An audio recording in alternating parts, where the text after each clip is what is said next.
Hoje a aula é sobre teoria, mas não é essa teoria que você está pensando.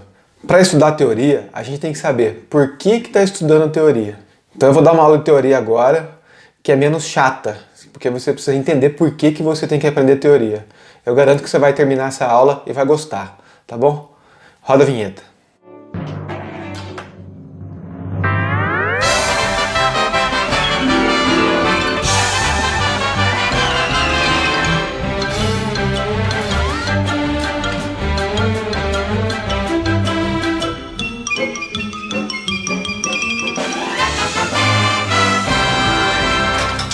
Pessoal, espero que vocês estejam bem, que é o professor Francisco.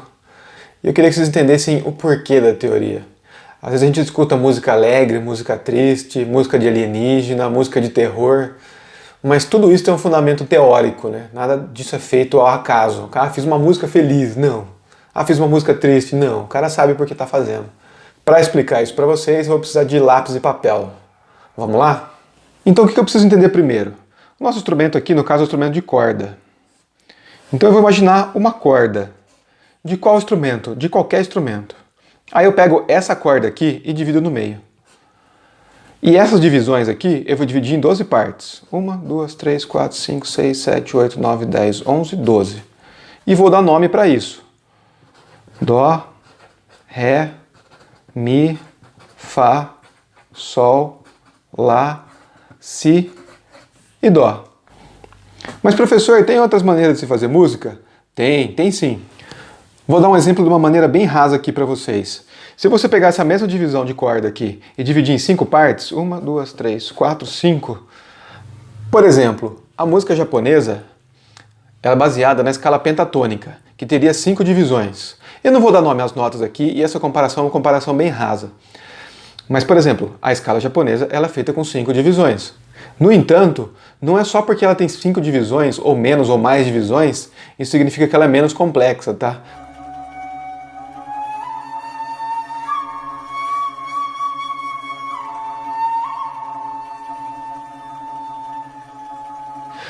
Mas que tipo de comparação eu quero fazer aqui? Bom, antes eu dava nome às notas. Dó, Ré, Mi, Fá, Sol, Lá, Si e Dó. Mas eu não quero mais usar os nomes das notas. Eu quero transformar isso em números. Então perceba que eu transformei a relação de nomes de notas em números. Então ficou o Dó, primeiro grau, Ré, segundo, Mi, terceiro, Fá, quarto, Sol, quinto, Lá, sexto, Si, sétimo e Dó, oitavo. Mas isso pode ter alteração, tá? Mas para a gente começar a nossa conversa sobre teoria, ao invés de chamar a escala pelos nomes, ou as notas pelos nomes, eu vou dar às notas um número. E cada número desse vai ter um significado. Bom, então vamos pensar na nossa escada numa relação numérica, onde eu vou ter primeiro, segundo, terceiro, quarto grau, quinto, sexto, sétimo e primeiro de novo. Poderia ser oitavo, mas eu vou colocar o primeiro de novo, que seria a mesma nota. Esse é o primeiro grau, ou oitavo, eu coloco o número 1 porque é a repetição da mesma nota. Ou seria Dó, Ré, Mi, Fá, Sol, Lá, Si e Dó. Lembrando que eu posso fazer alteração nessa relação de notas. Primeira coisa, um acorde ele é formado pelo primeiro, terceiro e quinto grau. Então, por exemplo, dentro da escala, se eu tocar o primeiro, o terceiro e o quinto grau, eu vou ter esse som aqui. Primeiro, terceiro e quinto grau. Os três. Também existem acordes que têm a sétima nota. E eles teriam essa sonoridade aqui, ó. Ou depende do lugar do sétimo grau.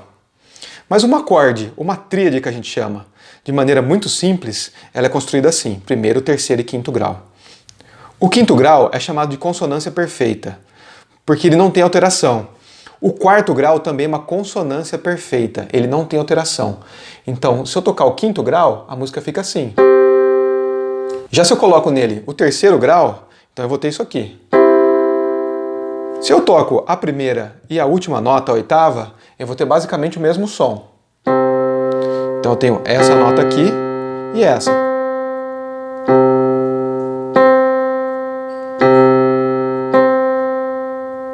Se eu tocar o primeiro e o quinto grau, eu vou ter esse som aqui.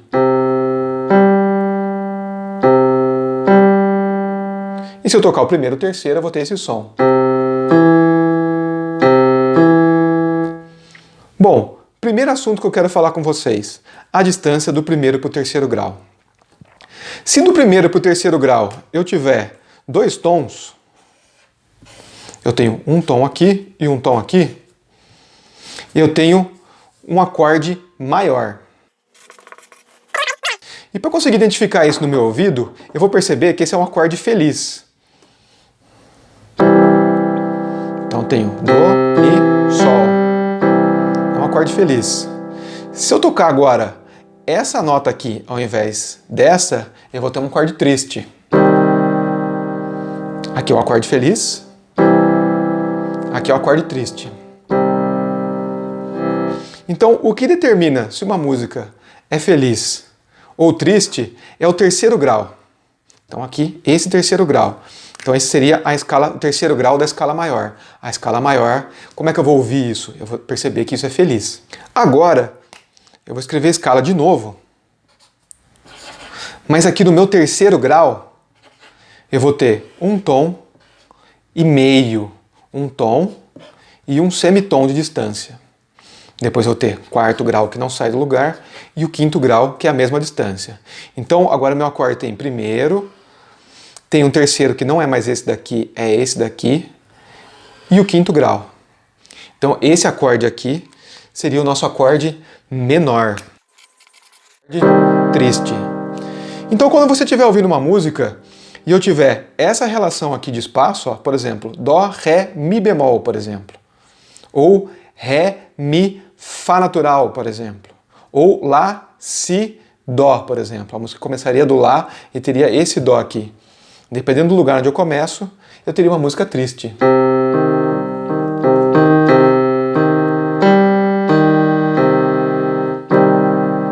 Então, dentro dessa introdução de aula, você aprendeu o acorde feliz e o acorde triste. Bom, algumas distâncias nunca vão se mover. Por exemplo, a distância do primeiro para o quarto grau é sempre a mesma. É chamada de quarta justa. E a distância do primeiro para o quinto grau também não se move. É chamada de quinta justa. Mas não é disso que eu quero falar. Eu quero falar desse espaço do meio aqui. Esse espaço do meio aqui, a distância, por exemplo, de um Dó para um Fá sustenido, tem esse som aqui, ó. Já é um som que não é tão agradável. Então aqui o acorde feliz, aqui o acorde triste, e agora essa relação de espaço aqui, ó. Eu estou tocando o primeiro grau até essa nota aqui. Perceba que isso não é agradável aos ouvidos.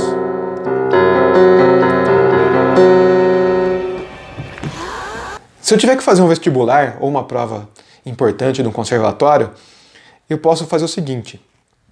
Eu posso simbolizar essa nota aqui como tridente do diabo. É exatamente isso que eu te falei. Se você fizer uma prova de vestibular e colocar aqui o garfinho do diabo, significa trítono.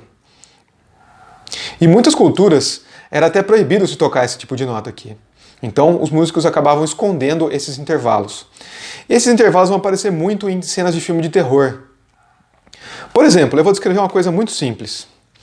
Bom, a gente aprendeu o acorde maior. Então a pessoa estava lá feliz. Conheceu o amor da vida dela. Aí descobriu que o namorado traía ela. E depois ela ficou triste. Então as músicas são constituídas dessa maneira. Aproveitando aqui ainda, eu vou falar sobre uma outra dissonância. Esse é um exemplo de dissonância. Nesse caso aqui, eu tenho ou uma quarta aumentada ou uma quinta diminuta. Mas quando eu tenho as notas muito próximas, por exemplo, essas duas aqui, ó, a sétima e oitava, ou sétimo e primeiro grau, eu também tenho uma dissonância. Por exemplo, aqui, ó, soaria assim. Um Si e um Dó, por exemplo.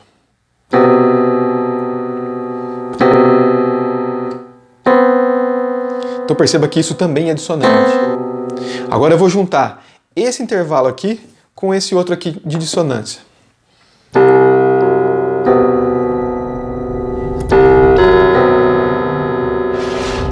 Vou juntar de novo.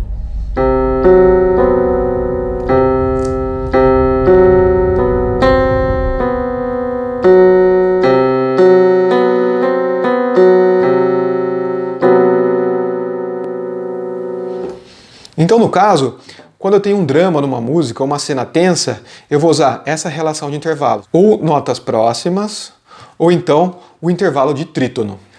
Agora, eu vou falar sobre um outro assunto, que é a distância do primeiro até o sexto grau. O sexto grau, assim como o terceiro, pode ser alterado. Então, no caso aqui, como eu tenho um tom e um semitom de distância, eu tenho um tom aqui e um semitom aqui, então eu tenho uma terça menor, porque é da escala menor triste. Então eu comecei com esse intervalo aqui, mas eu quero falar da sexta. A sexta é um intervalo que normalmente, se você ouvir ele na televisão, ele está associado a um alienígena. Então, por exemplo, se a música estava feliz, tem o terceiro grau, esse terceiro grau aqui, depois a música ficou triste, tá do jeito que ela está escrita aqui, ó. Quinto grau. Aí eu coloquei o sexto grau, aparece um alienígena normalmente na cena de filme.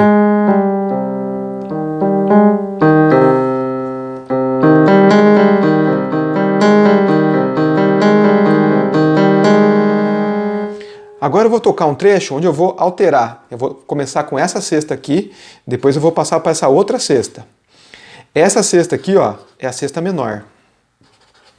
E essa outra sexta aqui, ó, é a sexta maior. Mas esses nomes agora não vêm ao caso. O que é importante aqui é que você consiga entender que teoria serve para você dimensionar outras características da música, como por exemplo os sentimentos. Então eu estou tocando aqui, por exemplo, primeiro, terceiro, quinto grau.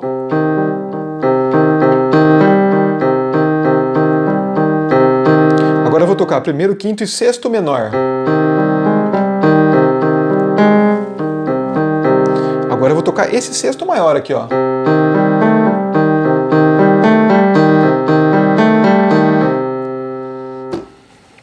Então é o tipo de característica que eu posso ter na música. Eu poderia passar o dia aqui falando sobre outras características, mas essas são muito básicas. A percepção e a diferença entre dissonância, lembra, dissonância é uma coisa que não é legal para o ouvido. Então, dissonância, isso é uma dissonância, consonância, consonâncias perfeitas,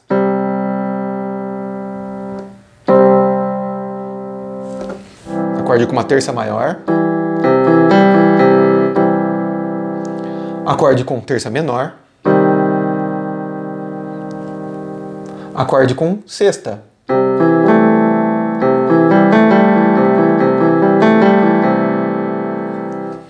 Bom, pessoal, isso é o básico do conhecimento de teoria. Pessoal, fiquei até de cabelo em pé aqui para dar essa aula. Bom, de maneira bem resumida, hoje eu falei sobre a música ocidental. No caso, eu peguei a corda e dividi em 12 partes. Existem outras possibilidades de dividir uma corda. E aí, a partir disso, o que eu vou fazer? Eu vou dar significados a isso. Por exemplo, tristeza, alegria, terror. E em cada cultura vai ter um significado diferente, por isso que é muito legal. Então, qual o sentido da gente aprender teoria? Aprender teoria é aprender uma linguagem para conseguir entender melhor a arte, entender melhor a música. Assim como você aprende a ler e escrever para conseguir entender um romance, para conseguir entender melhor uma filosofia. Para algumas pessoas pode ser um pouco complicado esse vídeo. Veja mais vezes. E eu vou falar mais vezes sobre esse tipo de assunto. Ok? Espero que vocês tenham gostado. Se tiver dica ou sugestão, deixa nos comentários. Muito obrigado, até a próxima aula.